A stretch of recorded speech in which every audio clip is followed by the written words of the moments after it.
ঘড়িতে বাজে সকাল 10টা 25 আর আমি বেরিয়েছি পাখিকে স্কুল থেকে আনতে।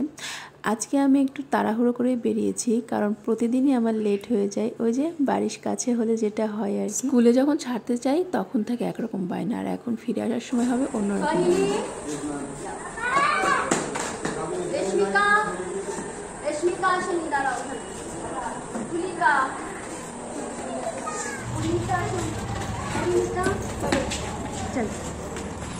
প্রতিদিন যখন ছাড়তে আসি হাজারটা বায়নার পাশাপাশি এই বায়নাটাও থাকে, সে পুরো স্কুলটা জুড়ে দৌড়াবে।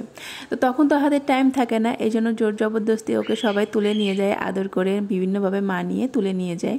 তো আজকে ভাবলাম যেহেতু হাতে একটু আমার টাইম আছে, বাড়িতে কাজের চাপটা একটুখানি কম, মোটামুটি অনেকটাই গুছিয়ে রেখে এসেছি, তাই পাখিকে বললাম এখন একটু দৌড়ে নাও, মনের স্বাদটা পূরণ করে নাও। আস্তে আস্তে আস্তে বন্ধুদের টাটা বাই বাই করে সে আর পেছন ফিরে তাকালো না, সে সমানে সামনের দিকে দৌড়ে যাচ্ছে। বাড়ি তার চেনা, মেয়ে আমার বড় হয়ে গেছে, বাড়ির গেট অব্দি সে একাই চলে আসছে। আর মার আগে আসতে পেরে তার খুশি আর কে দেখে, এটাই হচ্ছে ছেলেবেলার খুশি আনন্দ।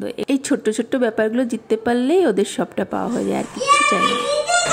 তুমি জিতে গো, হ্যাঁ এক দৌড়ে বাড়ি চলে আসলে মা, এক দৌড়ে স্কুল থেকে বাড়ি চলে আসলে।